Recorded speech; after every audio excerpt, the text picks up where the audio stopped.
Well, before I begin, I want to thank Vladimir and Valerie Vasiliev. Vladimir is my one of my martial arts instructor, the best uh, martial artist, best instructor I have ever seen in my life, and I started in 1985.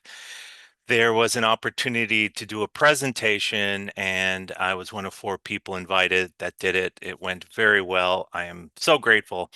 One of the it was a gift, and one of the shall we say, the gift that keeps on giving type of gifts are not only to do the presentation, but it felt so good afterwards that any time when, maybe things get a little bit low or a little bit there's a struggle, life things get in the way. All I have to do is remember that moment, and within less than 2 minutes, the chemistry, the hormones that are released, the what they call neural nets, which is a group of nerves that are wired together and then they fire together to produce a specific feeling. And we create those all the time. I get to experience that anytime I need to or anytime I want to. So if and when I'm doing another presentation, all I have to do is think about that situation. My body just perks up, my energy perks up, everything does. So if you have the opportunity to do anything that you absolutely love to do, always take advantage of the opportunity, because it's not only a wonderful experience, it's not a one-time wonderful experience. It's something that you can use. It's a tool that you can keep in your pocket forever and a day. Okay. Well, welcome. My name is Dr. David Orman, and this is an episode of The Wellness Shot for June 22nd, my beautiful wife's birthday. And today I want to talk about how formulas are made and why, when you see formulas that contain over 17 different ingredients or over 30 different ingredients, 40 different superfoods, they are in fact most of the time disastrous. So how a formula is made. When I say formula, I mean an herbal formula, a nutritional formula. There are 4 steps to it. There are different terms, and this comes from natural medicine, specifically Chinese herbal medicine, which has been around even longer than acupuncture. What you first do is, after you have identified the issues, the problems, the constitution of the person, you always gear things toward the person, not the product. This product does this, this product does this. What does this person need? Because it may be different. There may be 10 symptoms. So 10 people have 10 headaches, and we may give them 8 different products. So it really depends on the individual. And the first thing we think of is the primary herb, and it is what's known as the emperor. And the emperor, of course, is the star of the show. It addresses the main condition spot on for that person's chemistry. So, for example, if a person, and these are, I have to paint broad pictures because obviously I don't have a single person in front of me.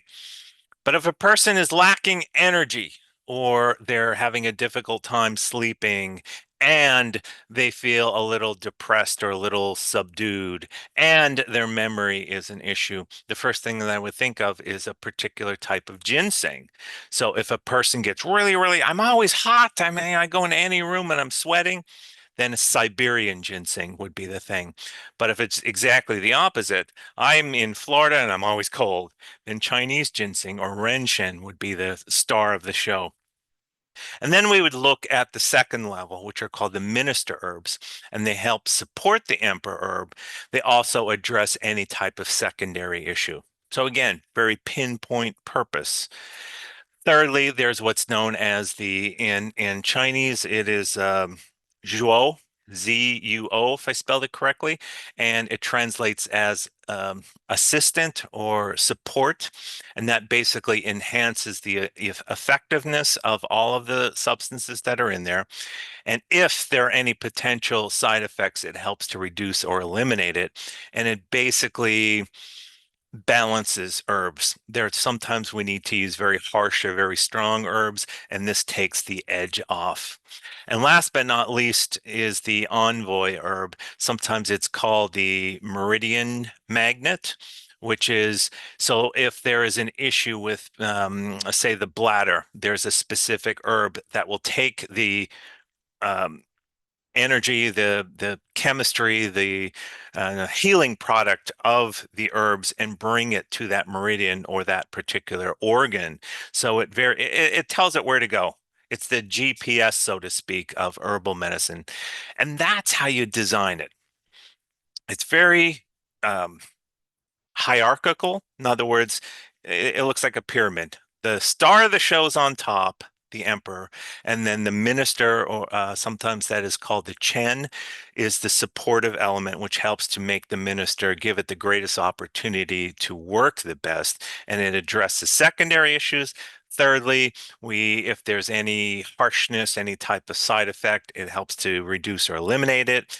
And then last but not least, it directs it to where it needs to go. That is how you design a formula.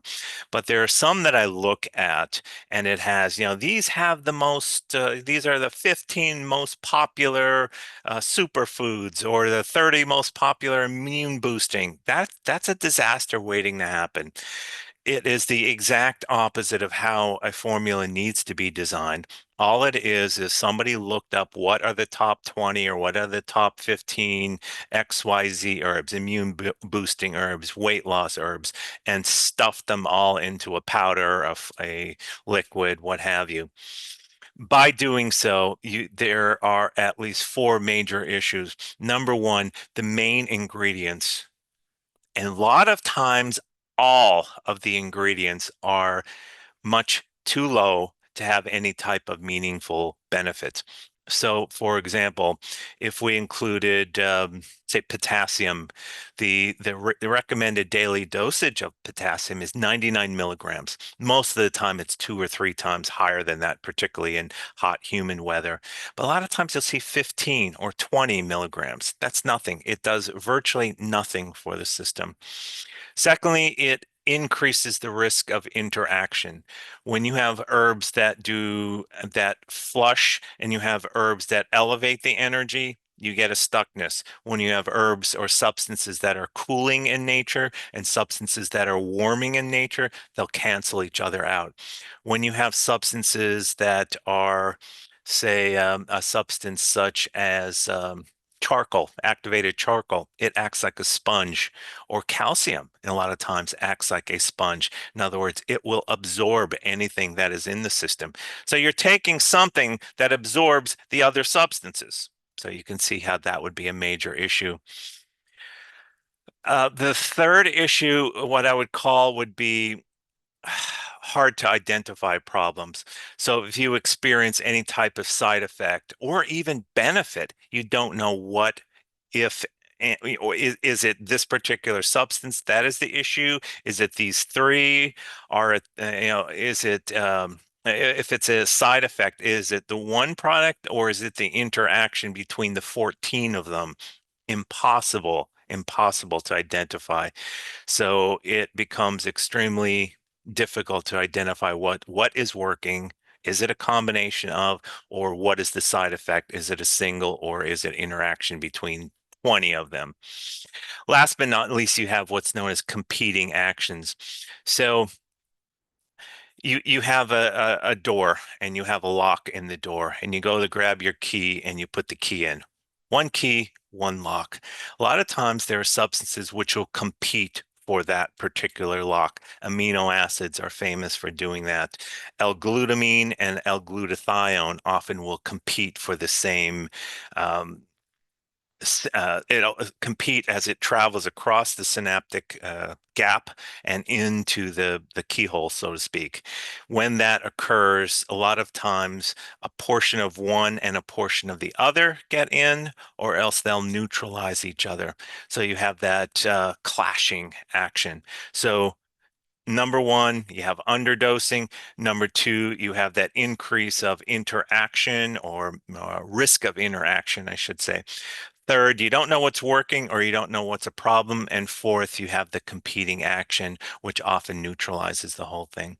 Find someone like me who can identify not only what your chemistry needs, but make sure it is specific for your system. It will be designed in a particular way that is compatible with the way your body works, and that will not compete or cause side effects. Thank you for listening. Please like and subscribe to my channel. I will see you next week.